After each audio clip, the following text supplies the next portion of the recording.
नमस्कार दोस्तों। आइए आज हम जानेंगे छत्तीसगढ़ बोर्ड कक्षा 8वीं के सामाजिक विज्ञान नागरिक शास्त्र विषय के अध्याय 9 विदेश नीति के बारे में।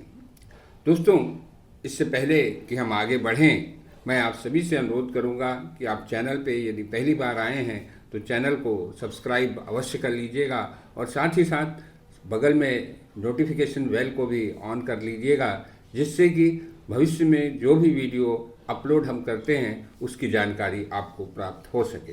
तो चलिए अब आगे बढ़ते हैं और विदेश नीति को जानते हैं।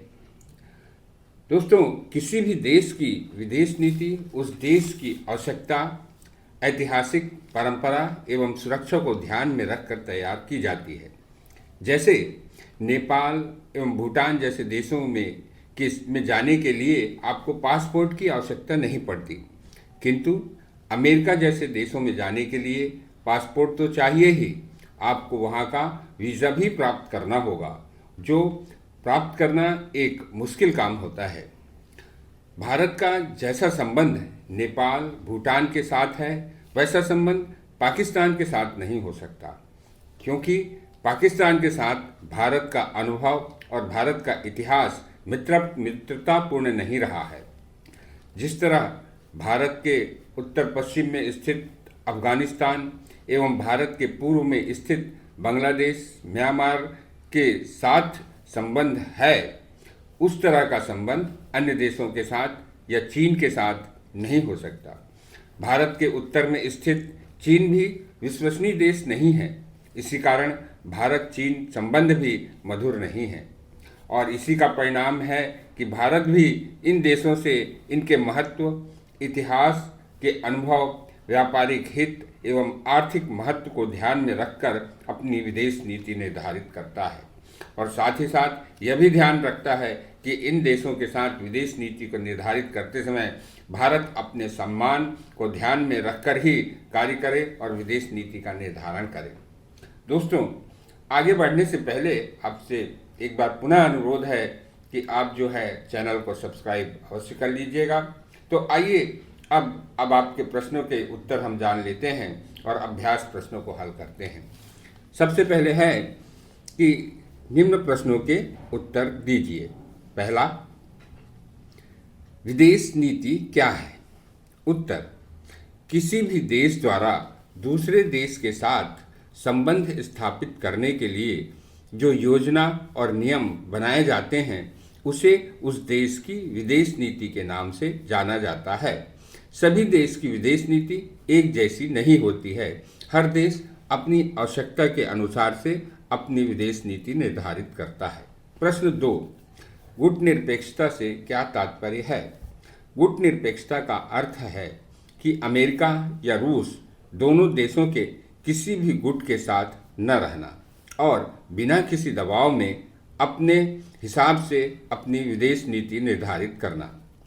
अंतर्राष्ट्रीय मामलों यानी अन्य देशों के साथ संबंध में स्वतंत्र और निष्पक्ष रूप से विचार कर निर्णय लेना भारत की विदेश नीति का एक महत्वपूर्ण हिस्सा है, जो विश्व के किसी भी गुट में अमेरिका या रूस शामिल नहीं होने के कारण से ही संभव हुआ है।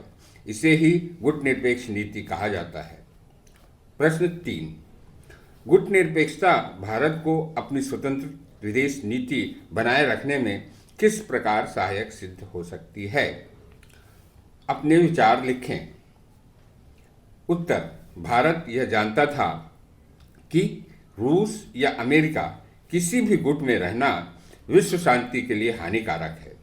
किसी गुट में शामिल होने का मतलब था कि किसी भी मामले में हमारे स्वतंत्र मत का कोई अर्थ नहीं है, क्योंकि गुट में रहने से आपको गुट का निर्णय मानना होगा। इसलिए यह तय किया गया कि भारत किसी भी गुट में शामिल नहीं होगा और गुट निरपेक्षता की नीति पर चलेगा और अपने हिसाब से अपने लाभ हानि को ध्यान में रख करके अपनी विदेश नीति को निर्धारित करेगा। प्रश्न 4, भारत को गुटनिरपेक्ष नीति की आवश्यकता क्यों पड़ी? उत्तर, प्रथम विश्व युद्ध एवं दूसरे विश्व युद्ध में पूरी दुनिया दो गुटों में बंटकर ही युद्ध लड़ी थी। इसे देखते हुए भारत ने गुटनिरपेक्षता को विश्व शांति, अंतर्राष्ट्रीय सहयोग एवं विकास के लिए आवश्यक मानकर इसे मजबूत करने का प्रयास किया। भारत अपनी आर्थिक स्थिति मजबूत करने के लिए सभी देशों से सहयोग प्राप्त करना चाहता था, जो किसी गुट में शामिल होने से संभव नहीं था।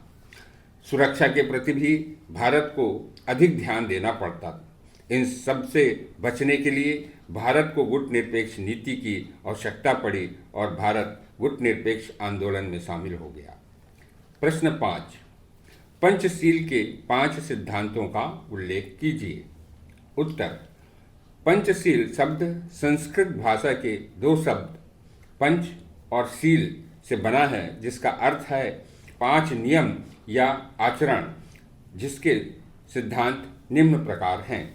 पहला, एक दूसरे देश की प्रादेशिक अखंडता, सत्ता, स्वतंत्रता और एकता को सम्मानपूर्वक स्वीकार करना।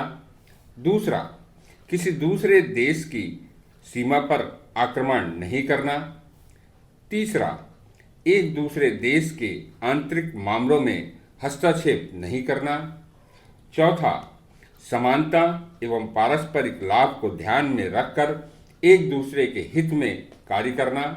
और पांचवा, शांतिपूर्वक सह अस्तित्व के तहत अपनी आज़ादी को बनाए रखते हुए दूसरे की आज़ादी के लिए शांतिपूर्वक मदद करना और आपस में होने वाले विवादों का शांतिपूर्वक चर्चा से हल करना।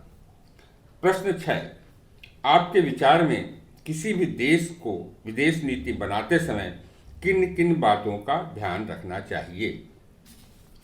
उत्तर, विदेश नीति बनाते समय मुख्य जरूरत होती है सुरक्षा। अपनी सीमाओं की सुरक्षा उन देशों के साथ दोस्ती और सहयोग करना चाहिए जो उसकी बाहरी सीमाओं की सुरक्षा करने में सहायक हो सके। दूसरा, व्यापार एवं आर्थिक हित को विदेश नीति बनाते समय विशेष ध्यान देना चाहिए, जिससे कि देश के लोगों को रोजगार प्राप्त हो सके और उनका आर्थिक विकास हो सके। तीसरा, समय समय पर पड़ोसी देशों की नीयत को ध्यान में रखकर आवश्यकता अनुसार विदेश नीति में परिवर्तन करते रहना चाहिए। चौथा, सामाजिक एवं सांस्कृतिक एवं ऐतिहासिक संबंध को ध्यान में रखते हुए विदेश नीति निर्धारित किया जाना चाहिए। अर्थात इतिहास में यदि हमारे को उस देश से कड़वे अनुभव हुए हैं तो विदेश नीति भी उस बात को ध्यान में रखकर निश्चित करना चाहिए। पांचवा, आत्मसम्मान को विदेश नीति निर्धारित करते समय विशेष महत्व दिया जाना चाहिए। जो देश आपको बराबरी का दर्जा नहीं देता वह आपके कभी सहयोग नहीं करेगा। सन 1962 में प्रश्न, सन 1962 में भारत ने जिस विदेश नीति को जन्म दिया उसका नाम बताइए। उत्तर, सन 1962 में चीन के साथ युद्ध के बाद भारत गुटनिरपेक्षता की नीति पर मजबूती से आगे बढ़ने लगा और इसी नीति को अपनी विदेश नीति का मूल सिद्धांत बनाया। दोस्तों, इस वीडियो के द्वारा मैंने प्रयास किया कि आपको अधिक से अधिक जानकारी प्रदान कर सकूं, जिससे कि आपको परीक्षा में अधिक से अधिक लाभ हो। लेकिन आपको मेहनत करना तो स्वयं ही पड़ेगा। आपको यह वीडियो केवल मार्गदर्शन का काम कर सकता है। वीडियो यदि आपको अच्छा लगा हो तो आप अपने मित्रों को अवश्य शेयर करिएगा। धन्यवाद।